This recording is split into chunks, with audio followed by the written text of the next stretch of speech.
Hello বন্ধুরা, welcome to my Saraswati kitchen. আশা করি তোমরা ভালো আছো, আমিও ভালো আছি। আজকে রান্নাঘরে চলে এসেছি বাটা মাছ নিয়ে।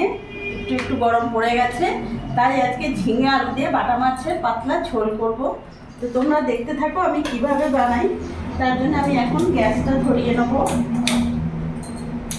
এখানে কড়াইটা গরম হোক, ততক্ষণ মাছে আমি লবণ হলুদ মাখিয়ে নেবো।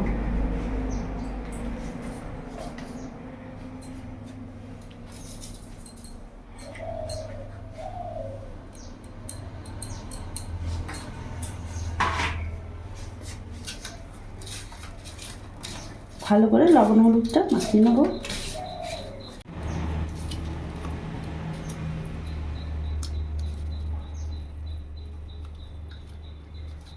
ভালো করে মাছে লবণ হলুদ মাখিয়ে নিলাম। এখানে কড়াই গরম হয়ে গেছে, আমি এখন সর্ষের তেল দিয়ে দেবো। রান্নাটা পুরোটাই সর্ষের তেলে করব।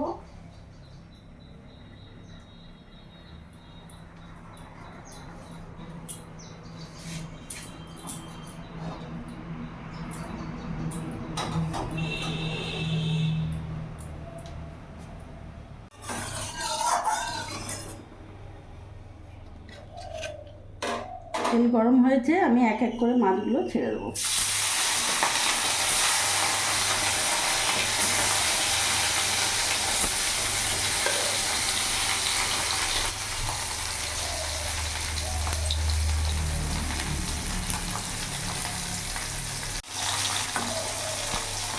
এক পিঠটা ভাজা হয়ে গেছে, আমি উল্টিয়ে দেবো।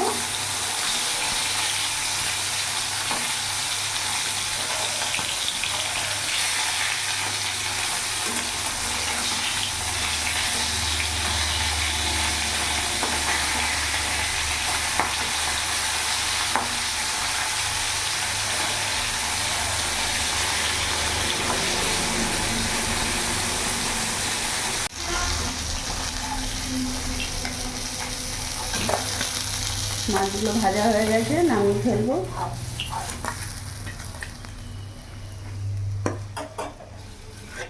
ওই তেলের মধ্যে আলুগুলো ভেজে নেব।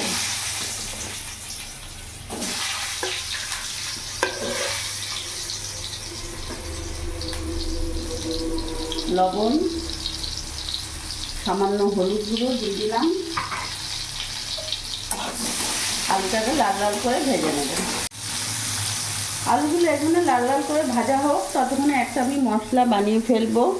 যেহেতু এটা একেবারে গরমে পাতলা ঝোল করছি, রসুন পেঁয়াজ কিচ্ছু দেবো না। আমি এখানে একটু আদা, 4টে কাঁচা লঙ্কা আর গোটা জিরে নিয়েছি, মাছে দেবো। তাই এটা আমি শিলে বেটে নেবো।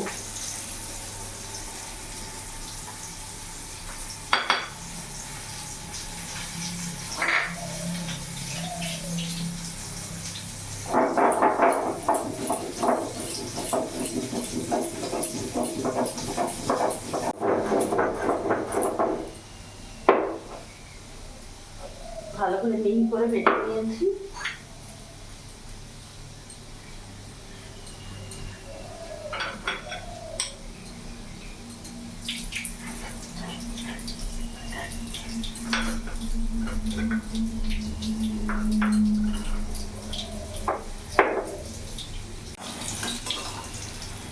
আলুটা লাল লাল ভাজা হয়ে গেছে, নামিয়ে ফেলবো।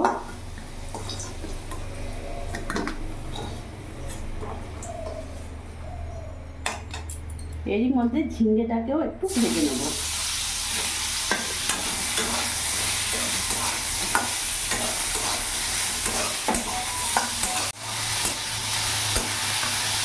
ঝিঙ্গেটাকে হালকা করে শ্যালো ফ্রাই করে নিয়েছি, এবার নামিয়ে ফেলবো। বেশি ভাজার দরকার নেই, হালকা ভাজলাম।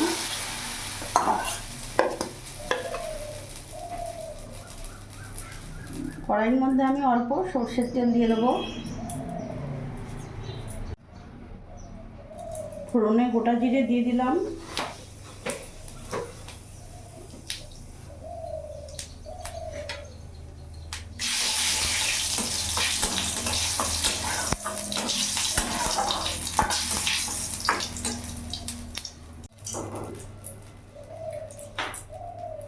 তেলের মধ্যে এখানে আদা বাটা, লঙ্কা বাটা, জিরে বাটা দিয়ে দিলাম।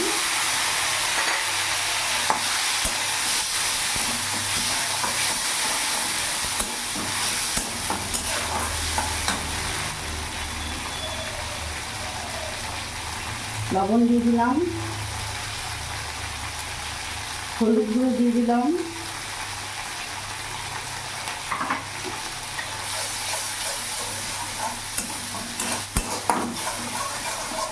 ভালো করে মিশিয়ে নিলাম মশলাটার সাথে। এবার ভেজে রাখা আলু ঝিঙেগুলো দিয়ে দিলাম।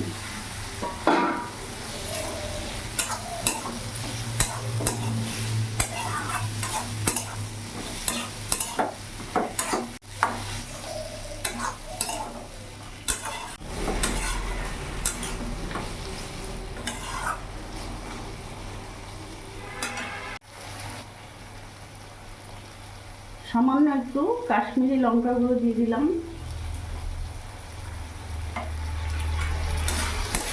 ভালো করে মিশিয়ে নেব। কিছুক্ষণ নাড়াচাড়া করে একটু কষিয়ে নেব।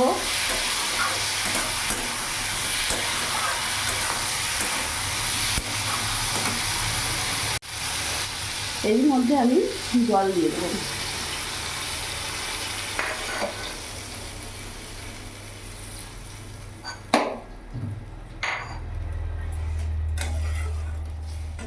গ্যাসের ফ্লেমটা ফুল করে দিয়েছি। এবার কিছুক্ষণ ভালো করে ফুটতে দেবো।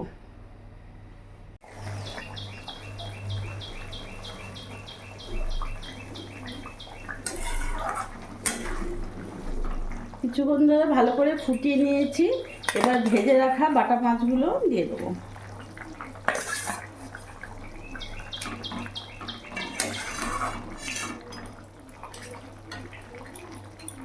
এর ওপর থেকে কাঁচা লঙ্কা চিড়ে দিয়ে দেবো।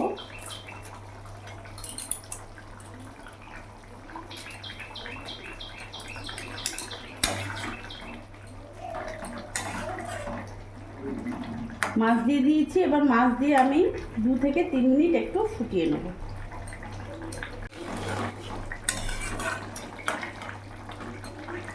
মাছ দিয়ে 2-3 মিনিট ফুটিয়ে নিয়েছি। এবার আমি গ্যাসটা অফ করে দেবো।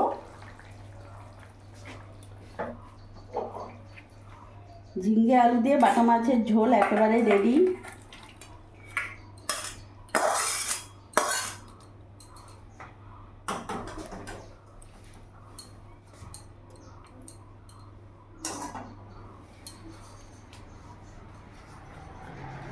তো তোমরা দেখলে আজকে আমি বানিয়ে ফেললাম ঝিঙে আলু দিয়ে পাতলা বাটা মাছের ঝোল। গরম পড়ে গেছে, এই গরমে লাঞ্চে এরকম খাওয়া হলে দারুণ খাওয়াটা জমে যাবে।